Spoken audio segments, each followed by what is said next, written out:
Hey, what's up, everybody? That'll make a little bit of a longer form video this time. Got a stack of Bloomburrow play boosters here that came from the recent Costco bundles with the Bloomburrow Commander decks. So I thought I'd do a little video opening these. I could just open for singles myself and just see what we get. But I thought I'd at least share a little video together. So I started this YouTube channel recently just to share a little bit of the hijinks we have on Whatnot with the live streams. Because a lot of times the nature of a live stream, you experience and do some things that happen once, kind of like if you go to a live theater performance, like a Zoraline for a rare, and then it may or may not happen that way again. So it's one of the fun things about it. I enjoy anyway. The art card's more common in this set than some of the newer ones. The old Bloomburrow is held on to its popularity. People are very, very happy with Bloomburrow, and the play boosters have kept their value pretty well. Every time there's another run of these, it's like they disappear pretty quickly. I really personally liked it. I liked the Brian Jacques books. Anybody's ever read those? It's kind of a Bloomburrow type world. And the Outport Mage for a rare in foil, and our art card. And this is the first time Magic had done that. We had worlds before without humans, like if you consider Lorwyn. But Lorwyn at least they're all humanoid. There's all elves and basically dwarves and halflings, and they call them different names though.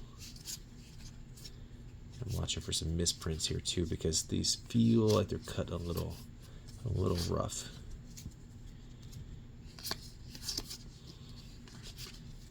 There's your Beastbinder and Plains. These lands are cool too. The Psychic Whirl for the discard. Yeah, the discard themes decks were pretty nasty and limited with this set. Let's get our focus better there. It's cool art. So Whatnot, we like to do a lot of fun random stuff. Like we have, there's certain memes that keep coming back.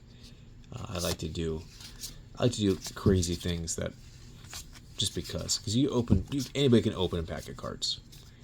But I like to do something a little extra for entertainment. So sometimes we'll do chainsaw streams or lawnmower streams, or we've done blender streams. People have done different blender streams with other stuff too. But we'll open a token. It's our first token so far. We'll open a pack with a blender, or put all the cards that are rejected in the blender. And in the past, I've made like a smoothie out of them and eaten them. But I try not to do that. It's probably not advisable. Don't try that at home. The chainsaw stuff, we'd open the packs with an electric chainsaw indoors. Vren decks can be pretty nasty. One of the guys that hangs out with us, Lifeblood, made a pretty nasty Vren deck. And a foil Mousetrapper. And the Otter. But I'll open the pack with the chainsaw indoors because it's electric. And I'll do it in a very controlled way. A lot of the boxes, I open the chainsaw. Almost never damages the cards. You can see there's one right there. A little example from a previous box. I don't have as many videos of the chainsaw openings, so I'm going to try to do that a little bit more often. I'll show you guys an example. It's fun. The Heaped Harvest. Heaped Harvest is fun because it's a ramp spell and it's a food. Bandit's Talent. The discard shenanigans. Mousetrapper. Alright, first mythic. Season of the Bold. The Swamp. And a foil Uncharted Haven. I think that's the Eluge art card. What else have we done? Costume streams.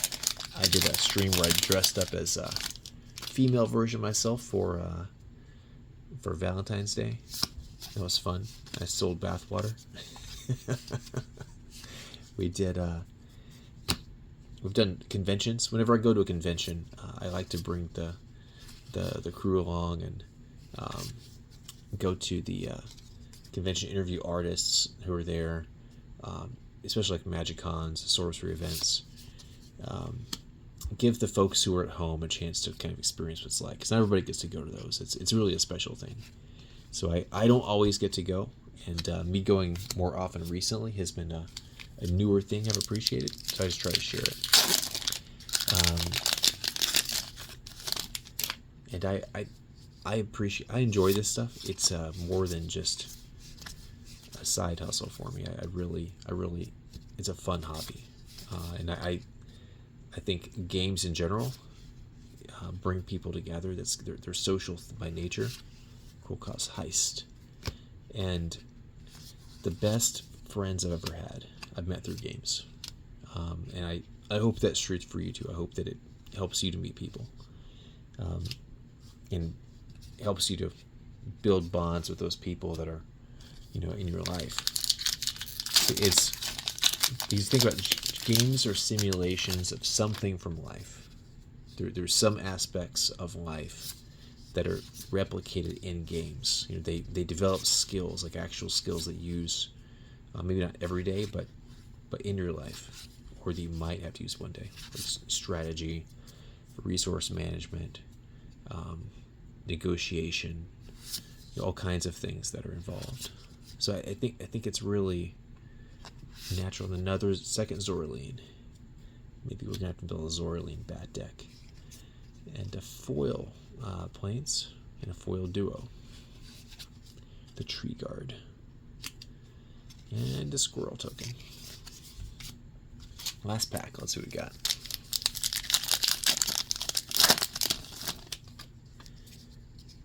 Let's see. Pitch formation. There are a lot of really good comments in this set too. Mouse Trapper. I'm also building a Boros mouse deck that we're going to have on the stream.